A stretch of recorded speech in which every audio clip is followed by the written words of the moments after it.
J'ai glissé, mais pas possible. Vraiment, genre, j'ai mis mon pied et je suis allée tout entière dans l'eau jusque là. Maman Rachel, heureusement, elle me tenait la main. Elle m'a tellement bien tenue qu'elle m'a dit, si elle ne me tenait pas la main, je vous dis, je serais partie. Et maman Rachel disait, heureusement, le frère, au moins, il sait nager. Il sait nager, il allait te rattraper. Mais il y avait tellement un courant d'eau. Et ça m'a permis de comprendre un peu. Vous savez, tu peux recevoir quelque chose de la part de Dieu, mais quand tu vis l'expérience, tu comprends encore pourquoi. Alors, le fait de m'être accroché à maman Rachel m'a permis de mieux méditer ce que j'avais entendu de la part de Dieu. Alléluia. Accroche-toi. Accroche-toi. Ce matin, nous allons prendre nos Bibles. Nous lisons dans le livre de Luc, au chapitre 22, à partir du 31e verset. Est-ce qu'on peut se tenir debout, s'il vous plaît? Nous allons ouvrir la parole de Dieu. Alléluia. Le verset 31 dit, Simon, Simon, Satan vous a réclamé pour vous passer au crible. Simon, Simon, Satan vous a réclamé pour vous passer au crible comme le blé. Mais j'ai prié pour toi, afin que ta foi ne défaille pas. Et toi, quand tu seras revenu à moi, affermis tes frères. Mais j'ai prié pour toi, afin que ta foi ne défaille pas. Et toi, quand tu seras revenu à moi, affermis tes frères.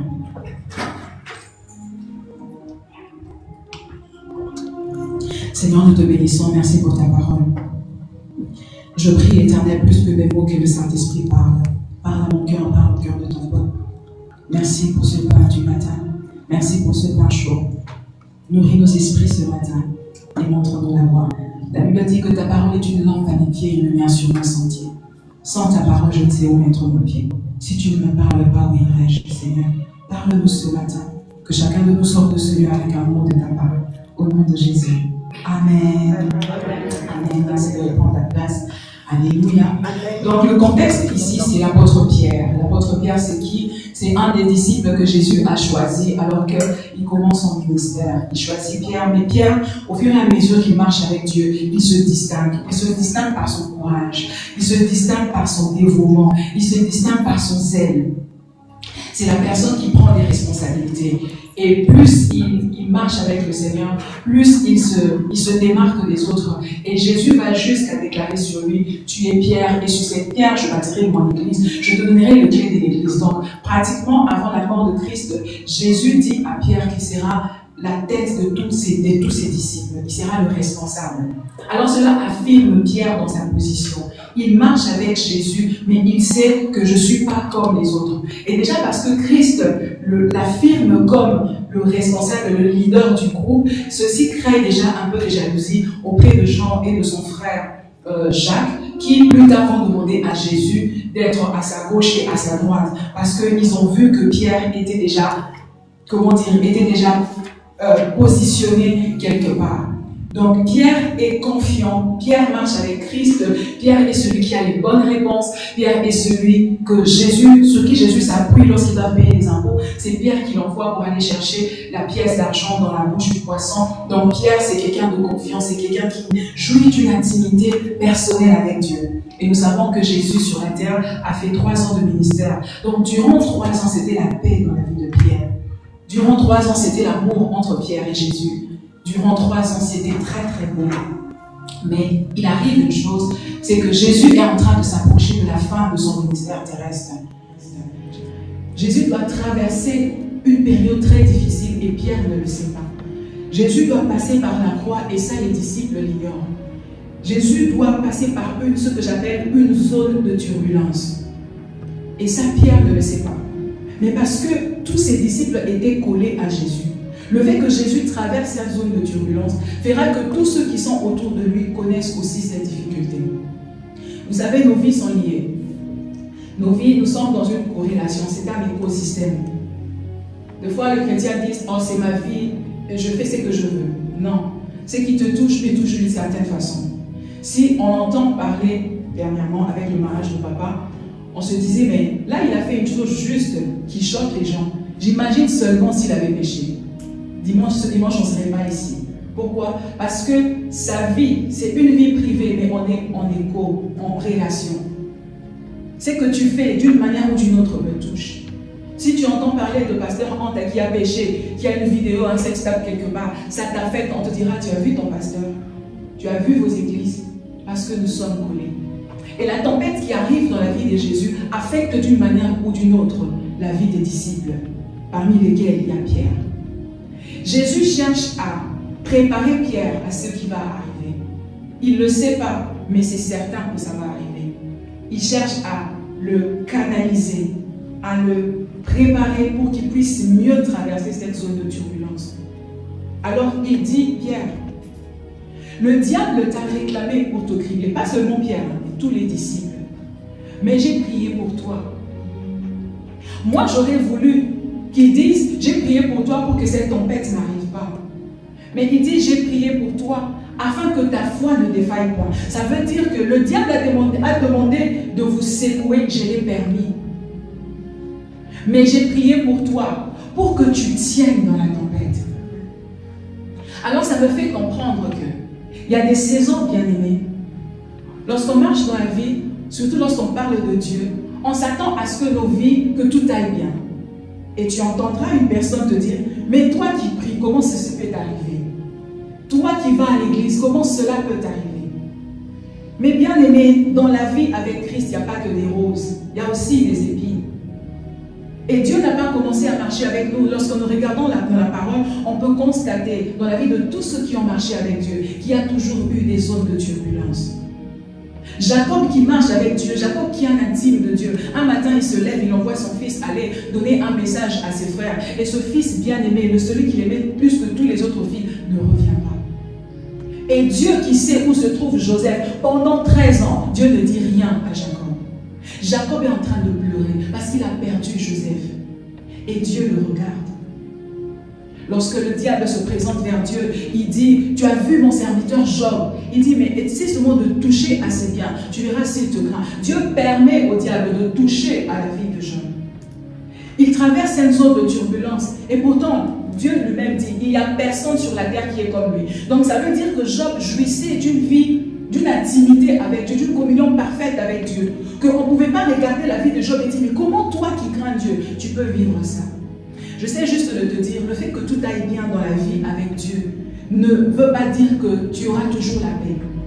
Toi et moi allons traverser des zones de turbulence. Ce n'est pas toujours le péché. Des fois, c'est le fait même que tu es intime de Dieu que certaines épreuves t'arrivent. C'est le fait même que tu es trop attaché au Seigneur que certains combats vont t'arriver. Ce n'est pas toujours une résultante d'un péché, d'une désobéissance. C'est aussi ton intimité, ta communion qui peut être éprouvée. Et ici, on peut voir que Pierre n'a pas péché. C'est une zone de turbulence qu'il doit forcément traverser, parce que c'est comme ça. Écoutez, la Bible dit lorsque Israël est sorti de l'Égypte, il y avait un chemin plus court. Ça leur prendrait que 11 jours pour arriver. Mais la Bible dit dans le chapitre 13 du livre d'Exode que Dieu a fait exprès de leur faire passer par le chemin le plus long. C'est Dieu qui a décidé qu'ils puissent connaître beaucoup plus de temps que ceux qui devraient connaître. Parce que Dieu sait qu'il y a certaines capacités, il y a certaines sagesses, il y a certaines graines d'intelligence que tu n'obtiendras que dans l'épreuve. Voilà pourquoi il nous évite pas certaines tempêtes, certaines difficultés. Parce qu'il y a des choses que tu n'apprendras qu'en combattant. Alléluia. Donc la zone de turbulence, c'est cette zone d'incompréhension. C'est ce moment dans ta vie où tu ne comprends pas ce qui se passe. C'est un moment de...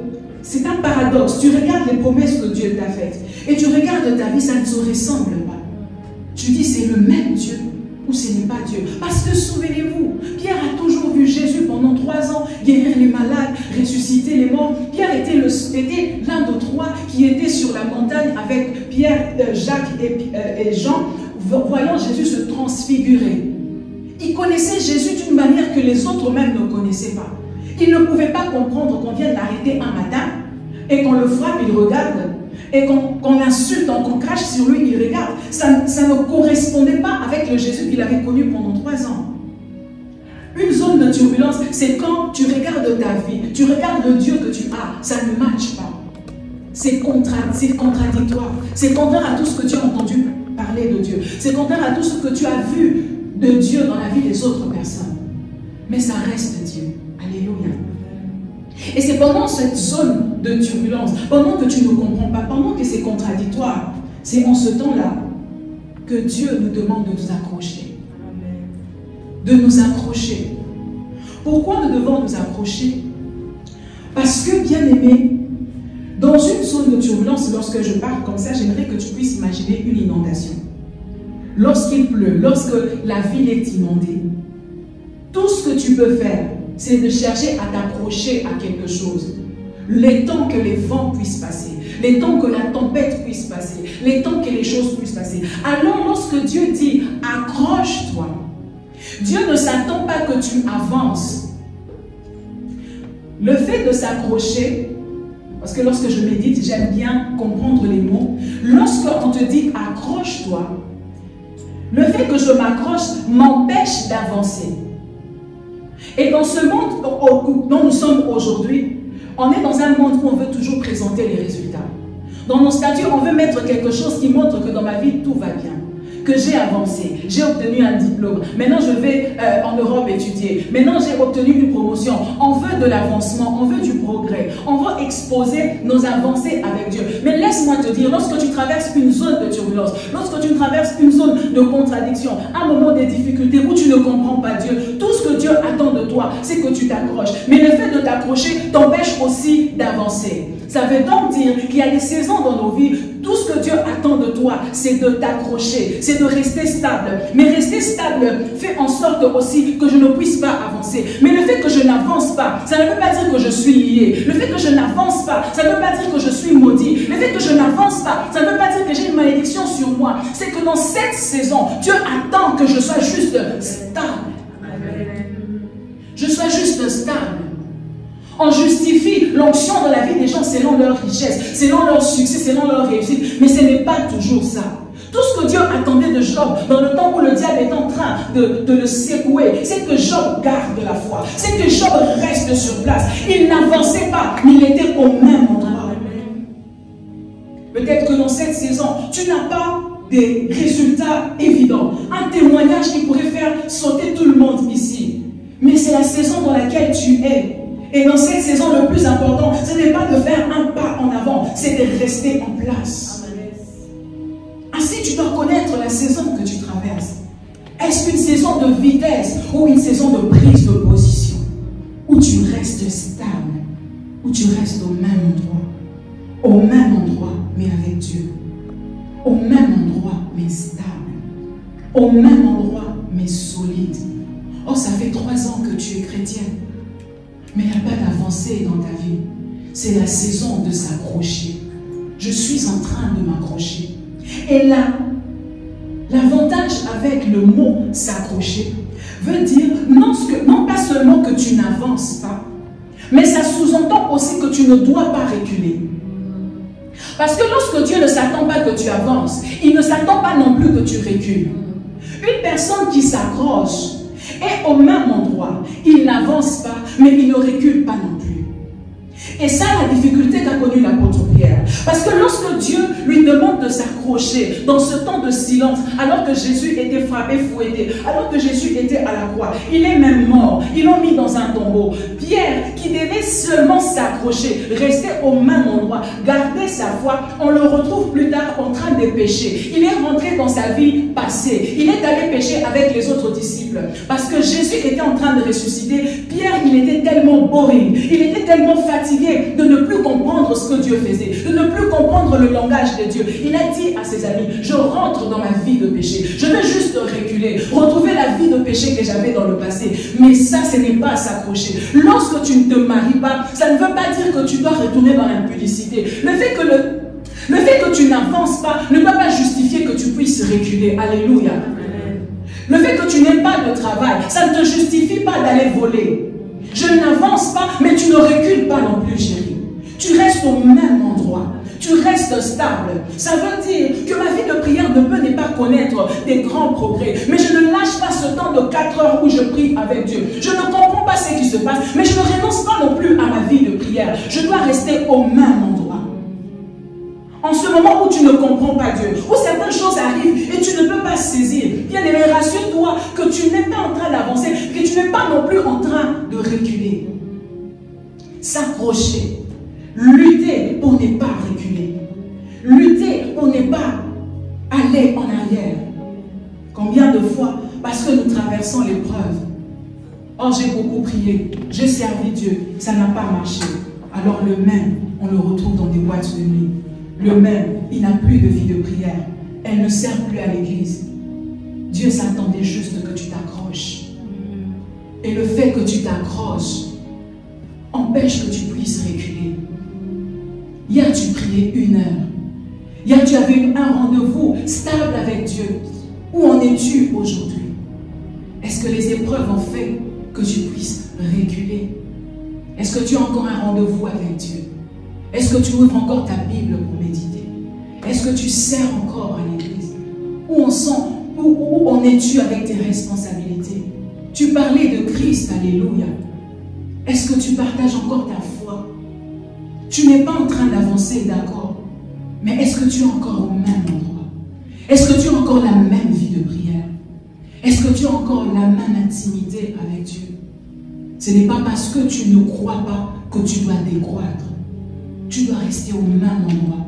Parce qu'il y a des saisons qui existent que tu puisses juste t'accrocher. Je n'avance pas, ok, mais je ne recule pas non plus.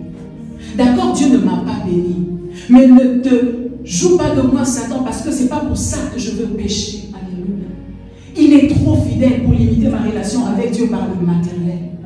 Je ne recule pas. Je ne rentre pas en arrière. S'accrocher. Lorsqu'il dit accroche-toi, il s'attend que tu restes stable. Il s'attend que tu restes au même endroit.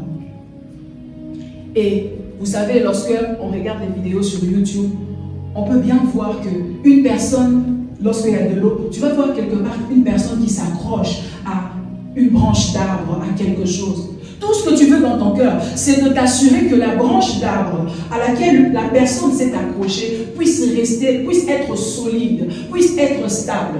Lorsque les vents, vous voyez, j'avais la main de maman Rachel, mais j'avais tenu la main de maman Rachel avant que les vents m'emportent, avant que l'eau m'emporte. Mais souvent dans la vie, c'est que lorsqu'il y a la pluie, lorsque tu connais ta maison ou lorsque tu connais le local, tu cherches à t'accrocher, même pour ceux qui ont regardé le film de Titanic, tu vas voir Rose et Jacques en train de chercher un endroit où ils s'accrochent, un pilier où tu t'accroches. Parce que lorsque Dieu dit accroche-toi, il s'attend à ce que tu aies quelque chose de solide qui va te permettre de tenir alors que les courants tombent sur toi. Mais la bonté de notre Dieu, c'est qu'il n'attend pas qu'il y ait les vents pour te donner quelque chose à laquelle tu vas t'accrocher. Il commence d'abord à te donner la chose à laquelle tu t'accrocheras avant de permettre que les vents soufflent dans ta vie.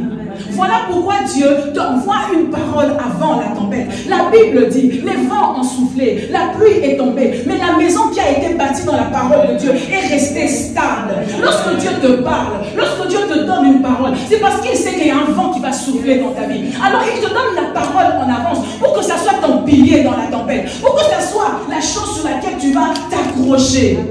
Alors que les vents soufflent dans ta vie, tu pourras tenir que si tu as quelque chose à quoi tu peux t'accrocher. Lorsqu'il dit accroche-toi, il dit accroche-toi à ce pilier que je t'avais donné avant que la tempête ne souffle dans ta vie. Moi j'ai une parole de Dieu. Il m'a dit ceci, je frayerai pour toi un chemin là où il n'y a pas de chemin. Donc lorsqu'il y a un vent dans ma vie, je dis Seigneur, j'ai relu cette parole. Je le retourne dans tous les sens. Je dis je ne vois pas mais je sais. Tu as dit que tu frayeras un chemin ici. Seigneur, même si je ne vois pas, je sais qu'il y aura un chemin en ce lieu. C'est la parole à laquelle je m'accroche. Je me retourne, je le chante. God will make a way.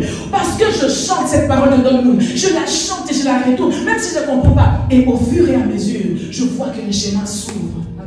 Peut-être pour toi c'est un rêve. Tu t'es vu quelque part dans ton rêve.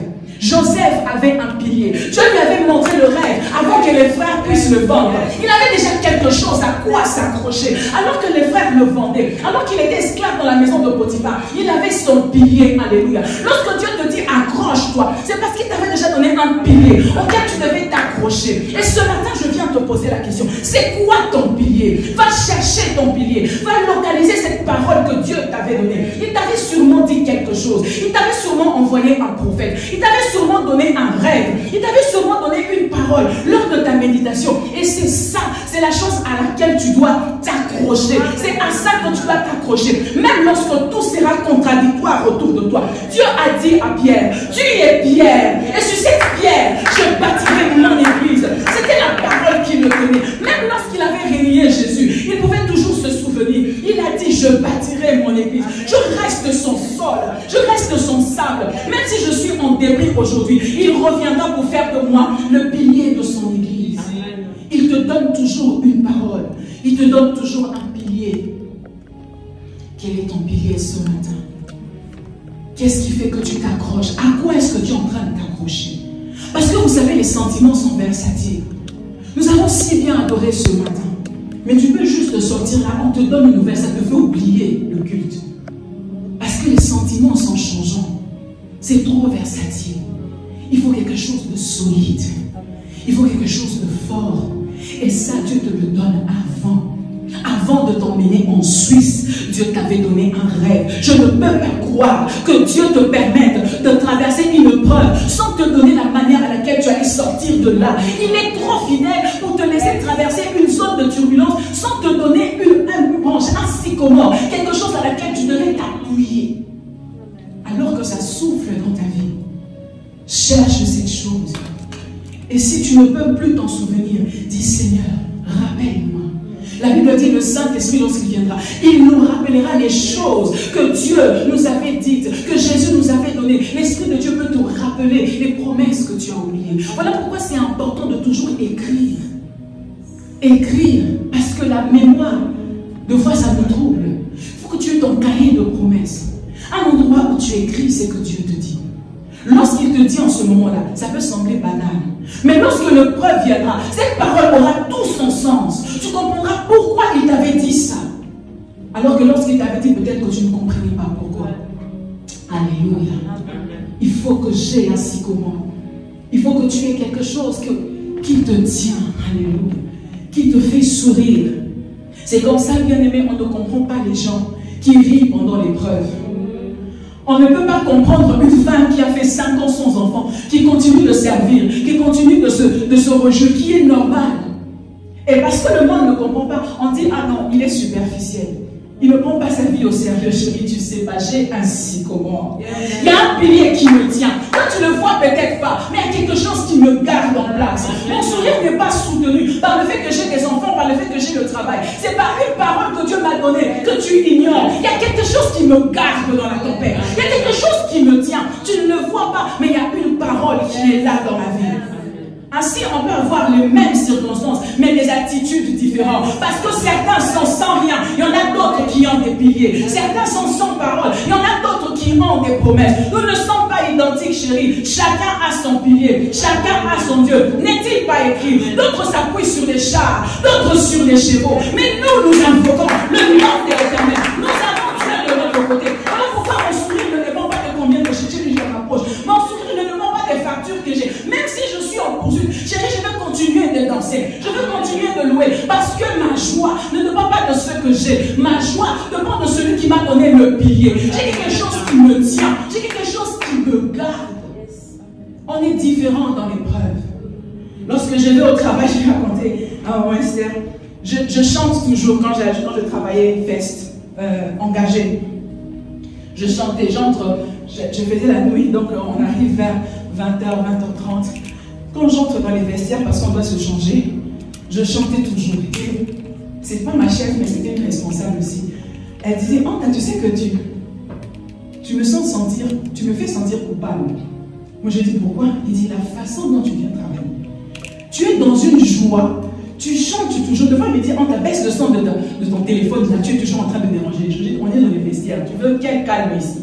Elle me dit, tu as une joie, tu vois, tout le monde vient là, on est fatigué, on n'a pas envie. Et puis tu vois quelqu'un qui rentre, alléluia, est-ce que ça va ici? Tu es en train de... Je me dis, mais elle a dormi où? J'ai dormi où? Pour que ça comme ça et que je sois différent. Moi, si je dis, je ne sais pas, mais tout ce que je sais, c'est que j'ai Dieu, alléluia. C'est que j'ai Dieu, ça ne dépend pas, ça dépend de ce qui me tient. Parce que, bien aimé, l'homme va toujours là où va sa pensée. Et lorsque tu apprends à conduire, on te dit, regarde toujours devant. Parce que si tu regardes à gauche, tu ne comprendras pas comment tu vas retourner ton volant à gauche. Alléluia. Tout dépend de là où tu regardes. Qui est-ce que tu regardes? Tu regardes ton compte en banque ou tu regardes à Jésus. Et pourtant, la Bible dit, fixez vos yeux sur le consommateur de votre foi. Alléluia. Tes yeux doivent être fixés sur Jésus. Même s'il y a la tempête, lorsque tu marches sur les eaux, lorsque tu es sur un terrain glissant, je garde mes yeux sur le Christ. On s'accroche à cette chose qu'il nous a donnée avant que les temps puissent devenir difficiles. Alléluia. Et c'est cette parole. Et c'est cette parole qui va te garder. Et c'est cette parole qui va te soutenir. Alors, lorsque tu regardes dans l'inondation et qu'une personne s'accroche, excusez-moi, à quelque chose de solide, toi tu t'accroches. Mais pendant que tu t'accroches et que le vent souffle, on voit ça, non? Les voitures sont en train d'être emportées par les eaux. Tu peux voir ta belle Tesla là, être emportée par les eaux. Maintenant, c'est à toi de décider. Qu'est-ce que tu veux sauver dans la zone de turbulence? Lorsqu'il y a les eaux, il y a l'inondation emporte tout. Ça fait sortir ta télé, ça fait tomber les arbres, ça emporte ta voiture, ça emporte même ta caisse de bijoux. Mais c'est dans la tempête, c'est en ce moment-là que tu décides qu'est-ce qui est plus important pour toi. Est-ce ta vie ou ta Tesla qui est en train de flotter? Est-ce ta vie ou ton paquet de bijoux qui est en train de flotter? C'est comme ça, bien aimé, que certains ont perdu leur vie, comme la femme de l'autre. Parce que dans un moment difficile, au lieu de s'accrocher à fixer ses yeux sur Jésus, elle s'est retournée pour regarder ses richesses et elle est devenue une statue de sel. Qu'est-ce que tu veux sauver? Ta vie. Je parlais avec Myriam qui me disait que, permets-moi de le dire, que ça, elle a eu un incendie chez elle. Et qu'elle a tout perdu. Alors que moi j'étais choquée, j'étais vraiment retournée en moi-même et tout. Elle continuait de me répéter une phrase. Elle me disait, le plus important, c'est que je suis sortie de là en vie, moi et ma fille. Le plus important, c'est que je... Et cette phrase m'est restée, j'ai dit, au fait, lorsqu'il y a la tempête, lorsqu'il y a des saisons difficiles, c'est toi qui choisis qu'est-ce que tu veux sauver. Qu'est-ce qui est plus important dans cette saison-là? Et parce que Jésus connaît ce principe, il dit à Pierre ceci: le vent va souffler dans ta vie. L'ennemi a décidé de vous cribler. L'ennemi a décidé de s'en prendre à vous, de vous secouer. Il n'a pas dit, mais j'ai prié pour vous. Il a dit, j'ai prié pour toi. Afin que ta foi ne défaille point. Ça veut dire qu'ils étaient nombreux, ils étaient 12 disciples. Mais il dit, parmi les 12, je décide d'abord de te sauver toi. Et toi, je ne veux pas sauver tout ce qu'il y a en toi. Je veux seulement sauver ta foi. Et je sais que si je sauve ta foi, tout le reste seront sauvés après. Alors il dit, lorsque toi tu reviendras à moi, va chercher tes frères, ramène aussi tes frères. Alors ceci m'enseigne ceci. Lorsqu'il y a une tempête dans ma vie, lorsque l'eau souffle, lorsque les vents soufflent, et qu'il y a les eaux sur toi, tu vas perdre des choses. Lorsqu'il y a des problèmes dans la vie de quelqu'un, tu risques de perdre ta réputation. Tu entends ce que les gens disent de toi. Tu dis, mais est-ce qu'on parle vraiment de moi ou on parle de quelqu'un d'autre? Comment ils peuvent mentir autant sur moi? Laisse-moi te dire, lorsque les vents soufflent, on perd des choses. Dans la zone de turbulence, on perd des biens, on perd des richesses, on perd des amis. Alléluia. Et tu peux te donner du Seigneur, comment est-ce que tu as permis qu'on puisse me voler de l'argent? Comment est-ce que tu as permis qu'on puisse mentir sur moi? Comment est-ce que tu as permis qu'on puisse me trahir? Mais le Seigneur te dit, j'ai permis à ce que tout soit touché, sauf ta foi. Alléluia. J'ai permis à ce que tout soit touché, sauf ta foi. Parce que je sais que si tu as la foi, la Bible dit, elle appelle à l'existence les choses qui n'existent pas. Peu importe ce que tu auras permis pendant la tempête, si je peux seulement conserver ta foi, je sais que ta foi te redonnera la réputation, ta foi te redonnera l'argent, ta foi te redonnera la puissance, la valeur aux yeux des gens. Ainsi, dans les zones de turbulence, on ne comprend pas. Pourquoi Dieu a permis que je sois touché dans ma santé? Pourquoi Dieu a permis que je sois touché dans mon mariage? Pourquoi Dieu a permis que je sois touché à tel et tel point? Parce que Dieu sait que lorsque les vents soufflent, couple, il ne peut pas tout sauver. L'autre devra emporter quelque chose. Peut-être que ça a emporté tes amitiés. Peut-être que ça a emporté ta réputation. Peut-être que ça a emporté ton argent. Mais laisse-moi te dire, Dieu, pendant tout ce temps, il veille sur ta foi. Il dit, il faut qu'elle continue de croire en moi. Il faut qu'elle continue de persévérer. Il faut qu'elle ait toujours l'espérance en moi. Ainsi, lorsque tu as des problèmes d'enfantement, ou tu as des problèmes, tu veux te marier, tu ouvres ta Bible, tu ne comprends pas, Dieu continue de parler de la foi, de la prière, tu dis, Seigneur, moi je veux que tu me donnes ça. Mais lui, il sauve autre chose. Lui, il garde autre chose. Il veille sur ta relation avec lui. Il veille sur ton intimité avec lui. Il veut juste t'assurer que tu aies encore la foi. Il dit dans les Écritures, est-ce que lorsque le Fils de l'homme retournera sur la terre, trouvera-t-il encore la foi? Laisse-moi te dire, sans la foi, il est impossible de lui être agréable. Donc lorsque tu traverses une zone de turbulence, rassure-toi juste que cette épreuve ne me fait pas douter de Dieu. Alléluia. Que cette épreuve ne me fait pas dire qu'il est menteur. Que cette épreuve ne me fait pas douter de sa fidélité. Il reste Dieu, même si je ne comprends pas. Il reste mon Dieu, même si je ne saisis rien. Prends-moi mes amis, prends-moi mon argent, mais tu ne me prendras pas ma foi en Dieu. Il est le véritable. Alléluia. Mon langage ne changera pas dans l'épreuve. Mon langage ne changera pas dans les déserts. Je peux perdre des choses, mais je ne perdrai pas ma foi. Dieu dit à Pierre, j'ai prié pour toi, pour que ta foi ne faillisse point. Donc même si tu perds l'argent, regarde si tu as la foi. Même si tu perds les amis, regarde si ta communion avec Dieu est la même. Même si ça bouge, ça tremble autour de toi. Même si dans ta maison il n'y a pas la paix, rassure-toi juste que tu regardes Dieu avec les mêmes yeux d'amour et de confiance que tu avais hier. Qui reste ton amour et qui reste Dieu. Des fois je dis à Dieu, Seigneur, je ne comprends pas. Même si je pleure, rassure-toi que je t'aime encore. Alléluia. Je pleure parce que ça me fait mal, mais pas parce que je doute de toi. Tu es trop fidèle pour me laisser dans cette situation. Alléluia. J'ai gardé ta foi. Accroche-toi. Rassure-toi que ta foi est en place. Rassure-toi que tu continues à croire en lui. Parce que ta foi va te redonner tout ce que tu as perdu. La foi va te redonner tout ce que tu as perdu. Croire en Dieu. Croire qu'il est fidèle. Croire que peu importe les temps et les circonstances, il n'a jamais abandonné un juste, ni sa postérité. Il est Dieu. Accroche-toi. Accroche-toi à la foi. Alors que certaines choses tombent de ta vie, garde la foi. Garde la foi. La foi en Dieu. La foi qui est fidèle.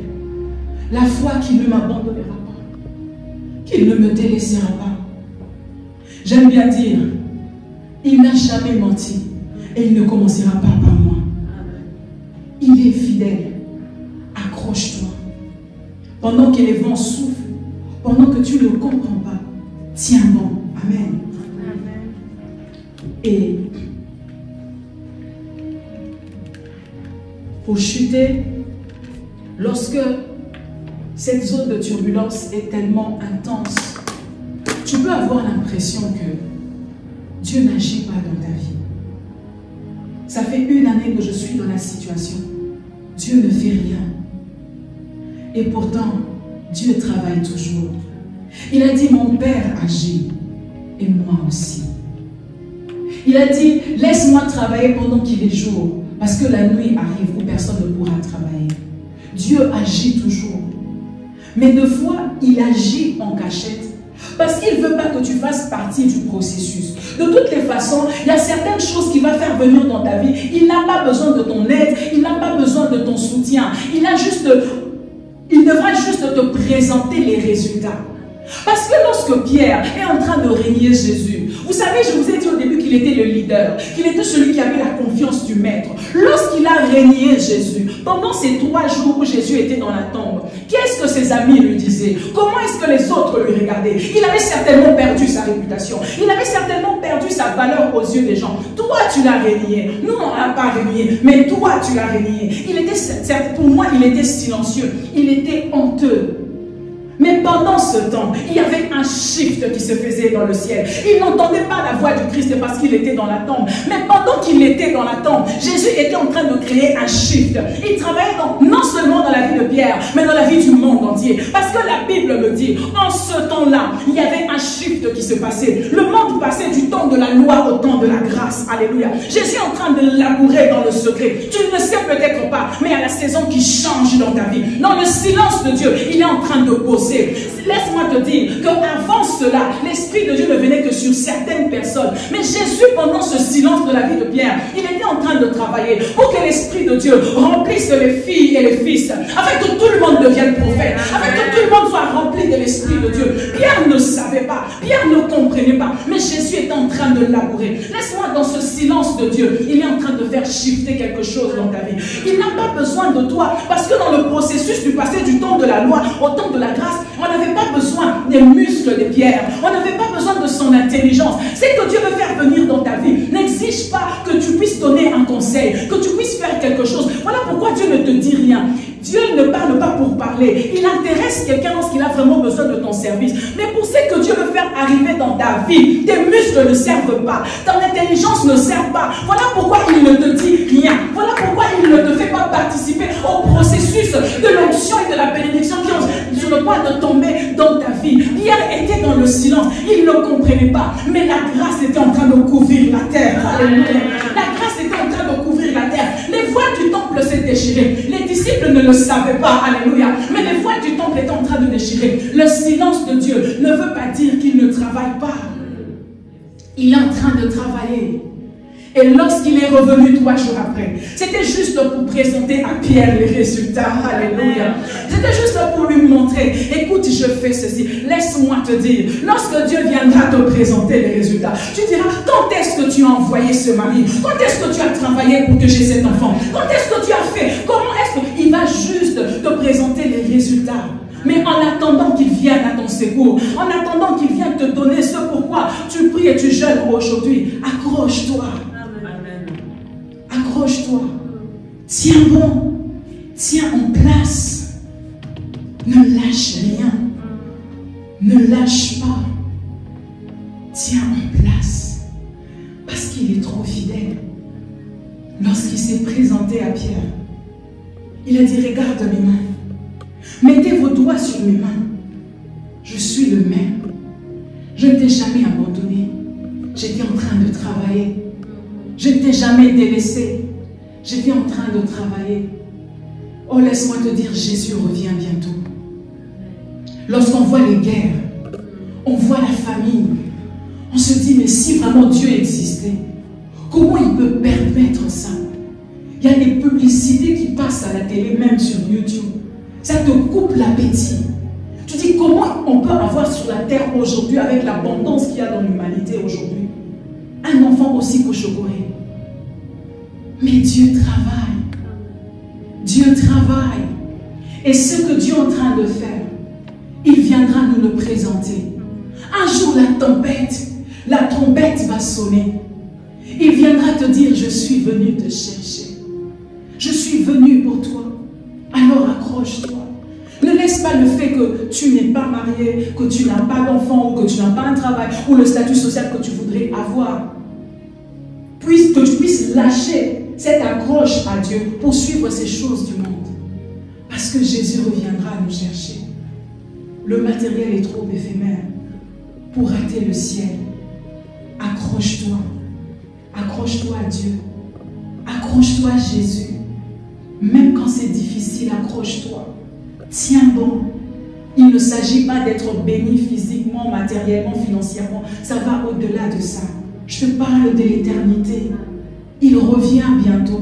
Après, c'est devenu un slogan pour certains, mais ça reste la vérité.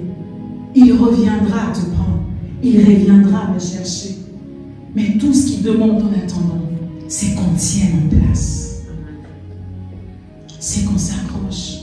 Alors ce matin, j'aimerais t'inviter, alors que je parle, à penser à là où tu étais au top avec Dieu. À retrouver ce niveau-là et à rester en place. Gloire à Dieu s'il te fait croître. Mais si tu sens qu'il il y a un temps où il n'y a pas eu d'avancée dans la vie. Pas de problème. Reste accroché. Reste au même endroit. Jusqu'à ce que tu entends un son nouveau. Jusqu'à ce que tu entendes quelque chose de nouveau. Mais sinon, ne te permets pas de décroître, de reculer, d'aller en arrière, de retomber dans le péché, dans l'alcool, dans la drogue, parce que c'est difficile.